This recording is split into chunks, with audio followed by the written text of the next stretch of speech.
Avant de commencer, nous allons prier. Seigneur Dieu Tout-Puissant, Créateur de l'univers, Créateur du ciel et de la terre, nous venons auprès de toi encore une fois de plus pour te remercier, pour t'adorer et demander ta présence dans l'étude de la leçon d'aujourd'hui, pour que nous apprenions à propos du plan de bataille, pour bien nous préparer contre l'ennemi de nos âmes et ton ennemi. Au nom puissant de notre Seigneur et Sauveur Jésus-Christ, nous pouvons ainsi prier. Amen. Aujourd'hui, c'est la leçon de l'école du sabbat 8 septembre 2018. Le titre, c'est le plan des batailles. Le titre, c'est le plan des batailles. Dans chaque guerre, dans la bataille, on planifie mieux. Pour mieux planifier, on doit connaître l'ennemi, qui est l'ennemi que nous sommes en train de combattre. Et maintenant, quelles sont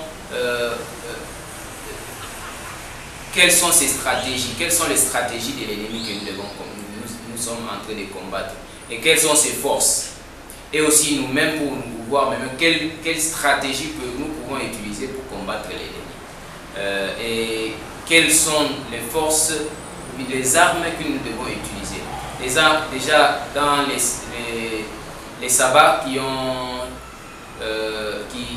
ont précédé, nous avons appris à propos de chaque arme spirituelle. Nous avons appris de la vérité pour ceinture, nous avons appris sur le casque du salut, nous avons appris à propos du cuirasse de la justice, le bouclier de la foi, nous avons appris les chaussures de l'évangile, du zèle de l'évangile, et nous avons aussi appris le sabbat passé à propos de l'épée de l'esprit qui est la parole de Dieu.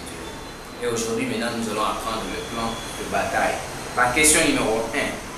sous le sous-titre « Le plan de l'ennemi ». La question numéro 1. Comment l'ennemi cherche-t-il à prendre au piège les enfants de Dieu? Comment sont-ils sauvegardés de tels pièges? Genèse chapitre 3, verset 1. Le serpent était le plus rusé de tous les animaux des champs que l'Éternel Dieu avait fait. Il dit à la femme, Dieu a-t-il réellement dit, vous ne mangerez pas de tous les arbres du jardin?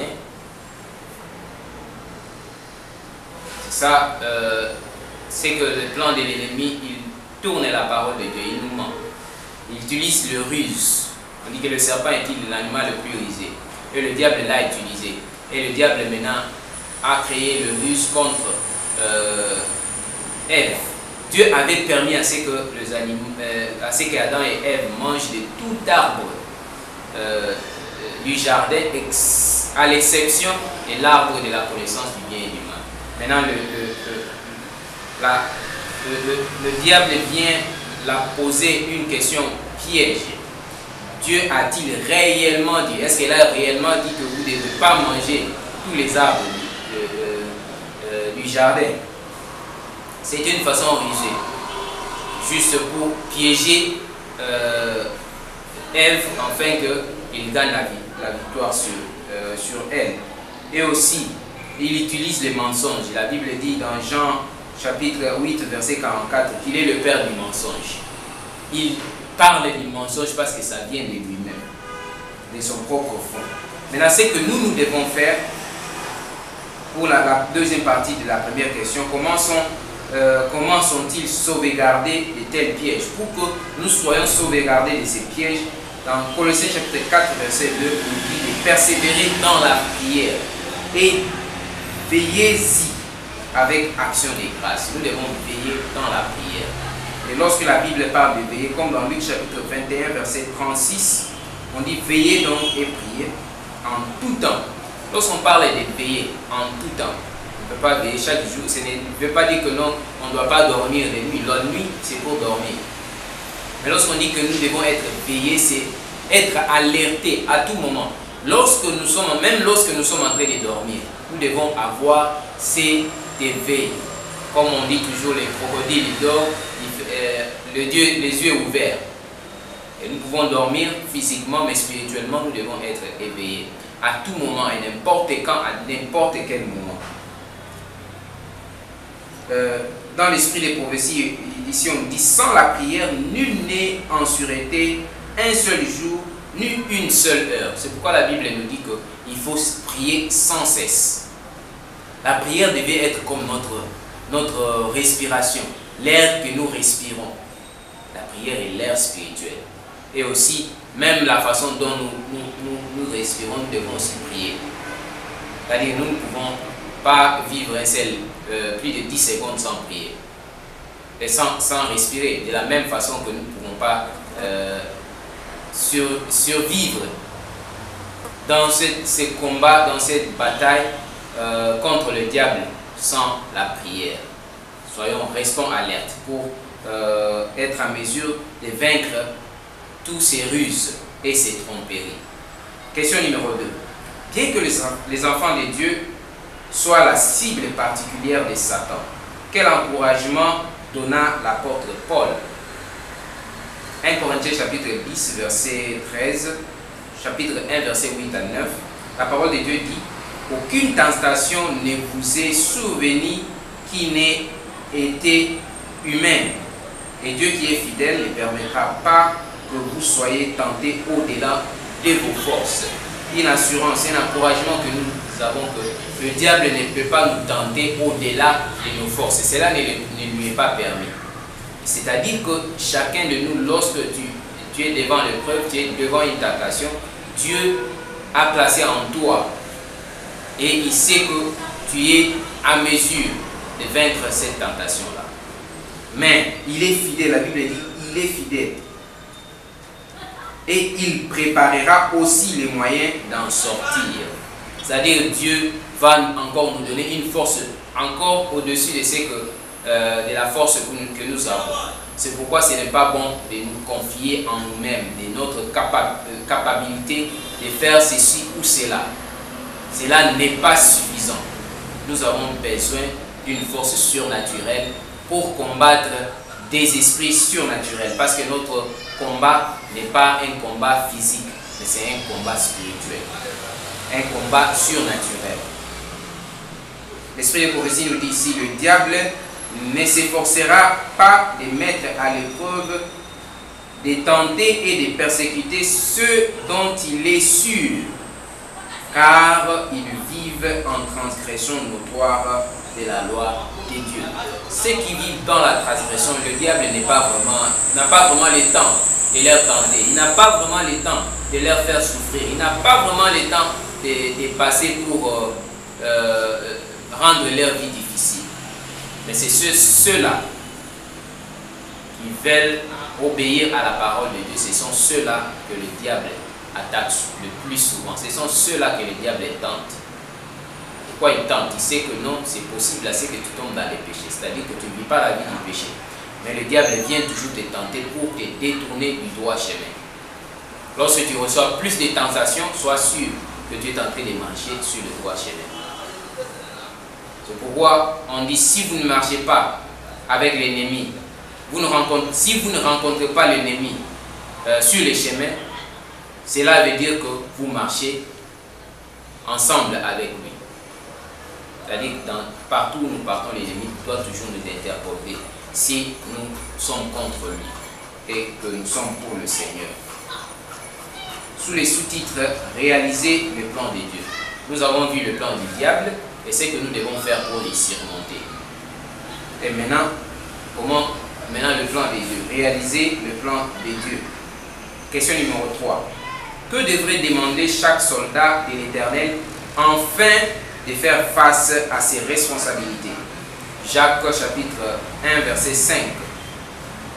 Psaume chapitre 110 verset 66, verset 51. Chapitre 51 verset 10. Ici, ce que nous devons demander, selon Jacques chapitre 1 verset 5, c'est la sagesse. Nous devons le demander parce que c'est Dieu qui donne la sagesse. Parce qu'il est la sagesse. Et Psaume chapitre 110, on nous dit le bon, nous devons enseigner à ce que nous devons lui demander en fait qu'il nous enseigne le bon sens. C'est ça aussi la sagesse, le bon sens et aussi l'intelligence. Et aussi que Dieu crée en nous un cœur pur et un esprit bien disposé à tout moment. C'est ce que chaque soldat du Christ devrait demander à son Seigneur. Question numéro 4. Quelle est la clé du succès pour chaque soldat? Quelle est la clé du succès pour chaque soldat? Encore Jacques chapitre 1 verset 22 et verset 25. On nous parle ici, Jacques qui a parlé de, si nous avons besoin de la sagesse, nous devons la demander.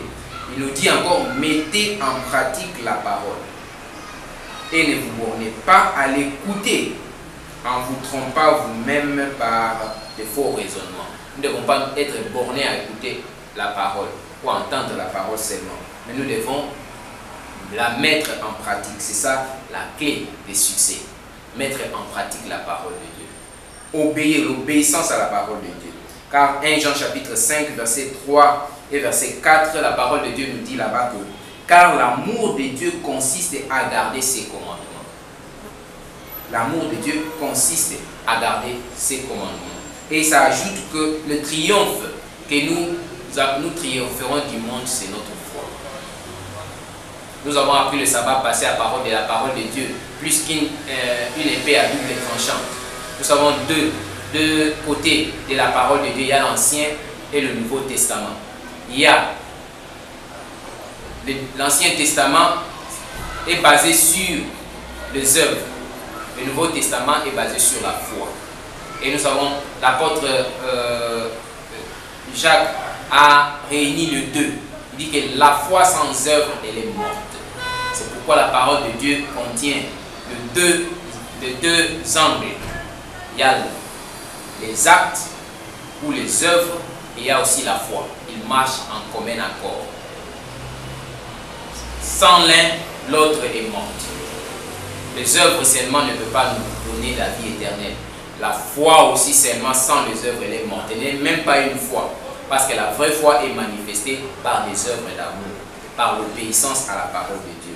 L'esprit de prophétie nous dit, ceux qui prétendent croire à la vérité doivent être conscients du grand combat qui nous attend et de la signification du rôle des fidèles soldats du Christ. Nous devons comprendre quel est notre rôle. Notre rôle, c'est d'obéir à notre grand commandant, d'obéir à notre grand général, parce que c'est lui qui est en train de conduire les combats. Il est là devant nous. Il a déjà passé ce chemin-là et il a laissé les traces que nous devons suivre. Et l'un des traces qu'il a placées, c'est l'obéissance. Si nous ne nous obéissons pas à la parole de Dieu et là, nous manquons de foi, on ne peut pas vaincre dans ce combat ici. Sous les sous-titres aidés par les anges. Question numéro 5. Avec les yeux de la foi, que pouvons-nous voir tout autour de nous? Selon Psaume chapitre 34, verset 7 et 2 Rois chapitre 6, verset 16. Les anges des dieux sont toujours aux alentours des enfants de Dieu. Ils sont en train de nous garder. Ils sont en train de combattre pour nous. Ils sont là à nos côtés pour combattre pour nous et avec nous. L'esprit de prophétie nous dit, Dieu n'a pas caché à ses disciples les plans de la bataille. Il leur a présenté les grands conflits et leur a donné des paroles d'encouragement. Il les charge de ne pas s'engager dans le combat avant d'en évaluer le coût, tout en leur donnant l'assurance qu'ils ne se battront pas seuls, mais que des êtres surnaturels fortifieront les faibles s'ils mettent leur confiance en lui, afin qu'ils puissent se dresser contre les innombrables armées du mal lancées contre eux. Dieu nous donne de l'assurance que ces anges seront toujours à nos côtés pour combattre avec nous et pour nous. La question numéro 6. Une partie du plan de Dieu est que son peuple aille évangéliser. C'est ça, une partie du plan de la bataille, c'est l'évangélisation. Mais quelle est la responsabilité de chaque soldat chrétien face aux erreurs propagées par l'ennemi? Qu'est-ce que nous devons faire? Romains chapitre 10, verset 9, verset 13, verset 14, c'est de confesser le Seigneur Jésus. Jésus devrait être le centre, le premier, le dernier et le meilleur, et la meilleure partie de notre prédication. Et on nous dit encore dans 2 Timothée chapitre 4, verset 2 à 5, que nous devons prêcher la parole.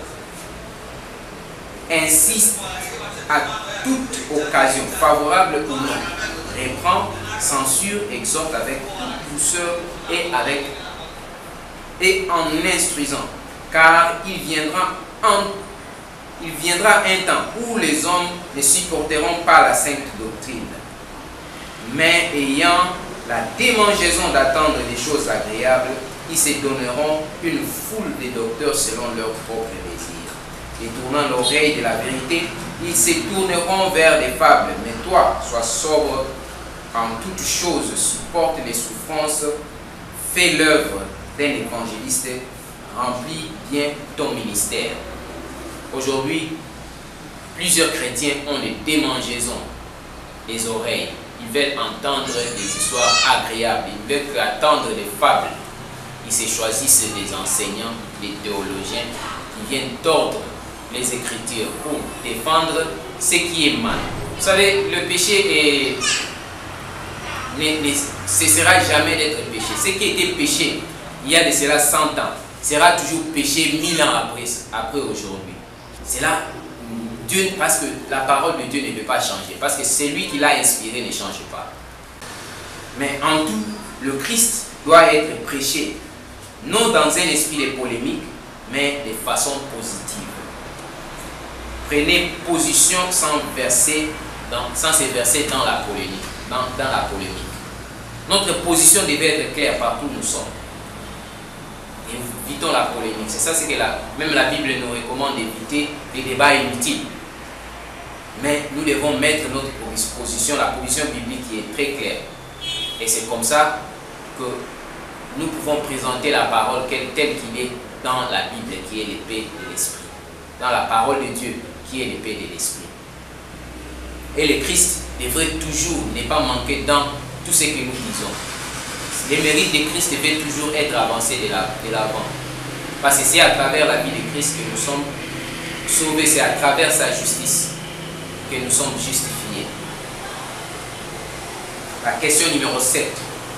Comment utiliseront-ils l'épée de l'Esprit, la parole de Dieu, pour sauver les âmes et ne pas les perdre et être témoins des mêmes résultats qu'à la Pentecôte? 1 Pierre chapitre 3, verset 15 au verset 16. Mais sanctifiez vos cœurs, Christ, le Seigneur, étant toujours prêt à vous défendre avec douceur et respect devant quiconque vous demande raison de l'espérance qui est en vous, et ayant une bonne conscience, afin que là où même il vous calomnie, comme si vous étiez des malfaiteurs, ce qui décrit votre bonne conduite soit couvert de confusion.